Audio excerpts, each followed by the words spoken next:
Hi friends, అందరికీ నమస్తే.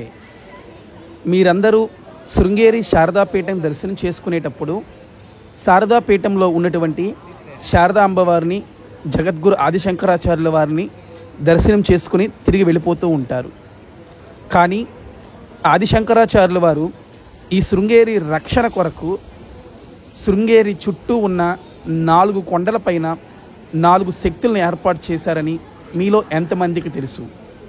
ఆ 4 కొండల మీద ఉన్నటువంటి 4 శక్తులను మరియు ఋష్యశృంగ మహర్షి శివైక్యం చెందిన ప్రదేశం ఈ వీడియోలో మీరు చూడబోతున్నారు.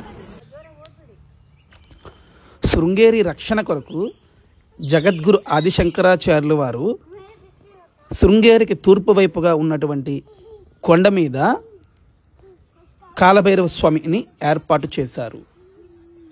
ఈ ప్రాంతం యొక్క గూగుల్ లొకేషన్ మీకు కిందన ఇవ్వడం జరుగుతుంది. కాలభైరవ స్వామి కోవిల దగ్గర నుంచి లొకేషన్ ఇస్తాము. ఆ లొకేషన్ చూస్తూ వచ్చినట్లయితే మీకు ఇక్కడ సూర్యనారాయణ స్వామి టెంపుల్ అని ఉంటుంది. ఆ మార్గమధ్యంగా మనం టెంపుల్కి వెళ్ళాలి. అప్పెక్కగానే రాఘవేంద్ర స్వామి బృందావనానికి దారి అని ఉంటుంది. అటువైపు కాకుండా మనం కుడి చేతి వైపు వెళ్ళాలన్నమాట. కుడి చేతి వైపు వెళ్తే ఈ విధంగా రోడ్డు వస్తుంది. ఇటు నుంచి వెళ్ళాలి సూర్యనారాయణ స్వామి ఆలయంకి. ఈ శృంగేరి అడవిల్లో పంచాయతన ఆలయాలు ఉన్నాయి. అందులో ఇప్పుడు మనం ఉన్నది అత్యంత శక్తివంతమైనటువంటి సూర్యనారాయణ స్వామి వారి యొక్క ఆలయం. చూద్దాం పదండి. ఈ ప్రదేశంలో విభాండక మహర్షి యొక్క సోదరుడైనటువంటి తిలబండేశ్వర మహర్షి సాధన చేసుకుని సూర్యనారాయణ స్వామిని ప్రత్యక్షం చేసుకున్నటువంటి ప్రదేశం అండి ఇది. ఇదిగోండి, ఇదే ఆదిత్య తీర్థం. ఆ పక్కన మనకు కనిపిస్తుంది కదా, కిందకు వెళ్ళి చూపిస్తాను.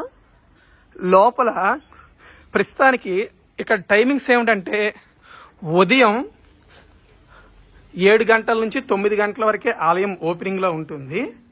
ఎందుకైనా మంచిది, మీరు వచ్చినట్లయితే పంతులు గారికి ముందు కూడా ఫోన్ చేయండి. ఫోన్ నెంబర్ కూడా ఇక్కడ ఇచ్చారు.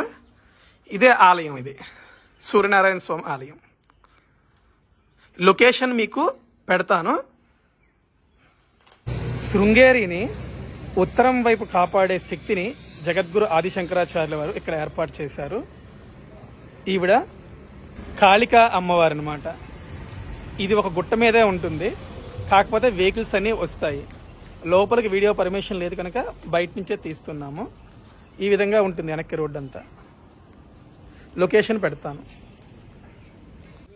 శంకరాచార్యుల వారిని 32 అడుగుల యాకశిలా విగ్రహంతో ఇక్కడ ఏర్పాటు చేశారు. శంకర హిల్స్ అంటారనమాట. ప్రజెంట్ ఇప్పుడు ఇక్కడ నిర్మాణంలో ఉంది కనుక లోపలికి అనుమతి లేదు. ఈ బయట నుండే చూడొచ్చు.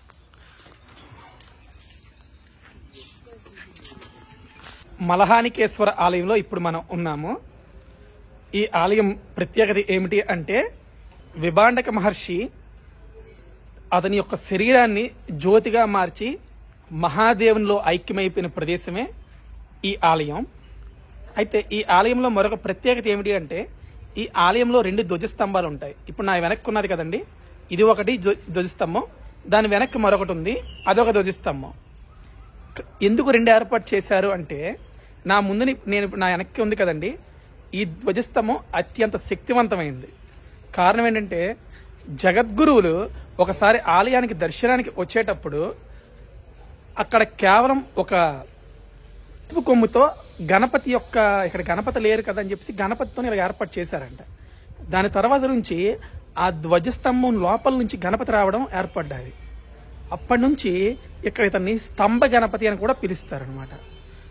దానికి గాను తరువాత మరొక ధ్వజస్తంభాన్ని ఈ ఆలయంలో ఏర్పాటు చేశారు. లొకేషన్ కూడా నేను పెడుతున్నాను.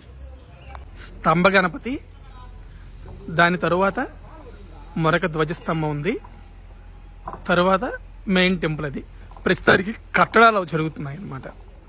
లోపలికి వెళ్ళి దర్శనం చేసుకున్నాము. శృంగేరికి జగద్గురు ఆదిశంకరాచార్యుల వారు పశ్చిమ వైపు నుంచి రక్షణగా ఉండడానికి ఈ ఆంజనేయ స్వామిని ఏర్పాటు చేశారనమాట. ఆలయాన్ని కేరి ఆంజనేయ స్వామి ఆలయం అని అంటారు. కేరి అంటే కోనేరు అనమాట. పూర్వం ఈ ఆంజనేయ స్వామి ఆలయం ఎదురుగా కోనేరు ఉండేదన్నమాట. అందుకని కేరి ఆంజనేయ స్వామి అయ్యారు. ఇక దక్షిణం వైపు శృంగేరికి రక్షణగా సాక్షాత్తు జగన్మాత అయినటువంటి వనదుర్గాదేవిని ఆదిశంకరాచార్యుల వారు ఏర్పాటు చేశారు. ఈ విధంగా తూర్పు, పడమర, ఉత్తర, దక్షిణ 4 దిక్కులకు 4 శక్తులను జగద్గురు ఆదిశంకరాచార్యుల వారు ఏర్పాటు చేశారు. ఋష్యశృంగి మహర్షి అతను సాధన చేసిన తరువాత ఆఖరిలో శివుడిలోని జ్యోతి స్వరూపంగా ఐక్యమైన సంగతి అందరికీ తెలిసిందే. ఈ ప్రదేశంలోనే ఋష్యశృంగి మహర్షి శివుడిలోకి జ్యోతి స్వరూపంగా ఐక్యమయ్యారనమాట. ఇది శృంగేరికి ఒక 10 కిలోమీటర్ల దూరంలో ఉంటుంది. ఈ గ్రామం పేరు కిగ్గా.